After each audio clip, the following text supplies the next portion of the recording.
කම්මැලිකමට good බයි. කූඹියාගෙන් පාඩම.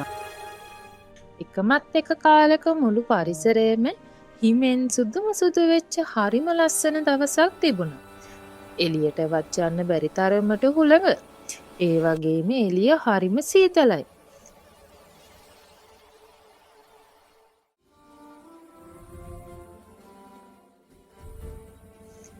ඔන්න ඉතින් නුවණ තියෙන පුංචි කුඹි යාළුවෝ ටිකක් එයාලගේ පොළොව යට ගේ ඇතුලේ උණුසුම්ව හිටියා.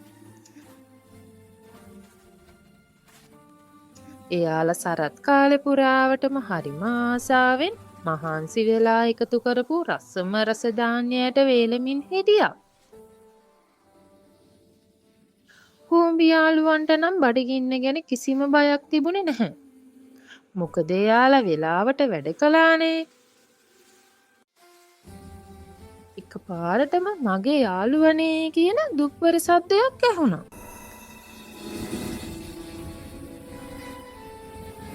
කුඹියෝ එළියට එබිලා බැලුවා.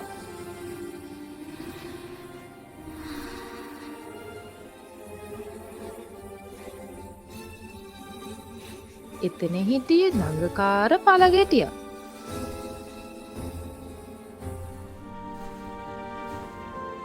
එයාගේ අතේවත් කටේවත් කෑම කෑල්ලක් තිබුණේ නැහැ. පළගෙටියා කුඹි යාළුවන්ගෙන් මෙහෙම ඇහුවා. කුඹි යාළුවනේ මට හරිම බඩගිනි. මේ සීත කාලේ මට කන්න පොඩි කෑම ටිකක් දෙන්න පුළුවන්ද? මම හොඳටම මෙවුලනවා. කුඹි නායකයා හරිම කාරුණිකව පළගෙටියා දිහා බලාගෙන මෙහෙම ඇහුවා. පළගෙටියෝ ඔයා ගිම්හානේ කාලේ සහ සරත් කාලේ මොනවද කළේ? අපි හැමෝම කෑම එකතු කරනකොට ඔයා හිටියේ කොහෙද? පළගෙටියා දුකෙන් ඔළුව පහත් කරගෙන මෙහෙම කිව්වා. අනේ මම මේ කාලේ හරිම විනෝදයෙන් සින්දු කියපු එකයි ලා ලා ලා ගාලා මුළු දවසම මම සින්දු කීවා. ඒක හරිම ආස හිතෙන වැඩක් නිසා මට කෑම එකතු කරන්න අමතක වුණා. කුඹි යාළුවෝ ටිකක් කනගාටු වුණා.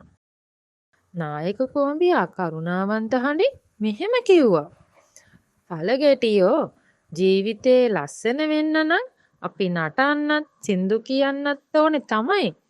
ඒත් කරන්න තියෙන වැදගත් වැඩ ටික වෙලාවට කළොත් තමයි අපිට හැමදාම සතුටින් ඉන්න පුළුවන් වෙන්නේ.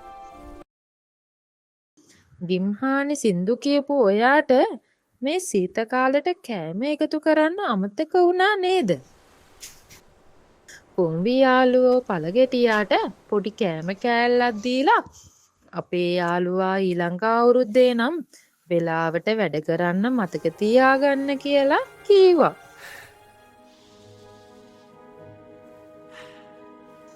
පළගෙටියා කෑම අරගෙන තමන් කරපු වරද තේරුම් අරගෙන එතනින් ගියා. ඉක්මනින්ම සීත කාලය ගෙවිලා ගියා. වසන්ත කාලය උදා වුණා. කාලගුණේ උණුසුම් වුණා. ගස්වල අලුත් කොළ සහ මල් හටගන්න පටන් ගත්තා. අවට පරිසරයේ කොළ පාටි පිරුණා. කුඹි යාළුවෝ කෑම එකතු කරන විට පළගෙටියටත් කෑම එකතු කරගන්න උදව් කළා.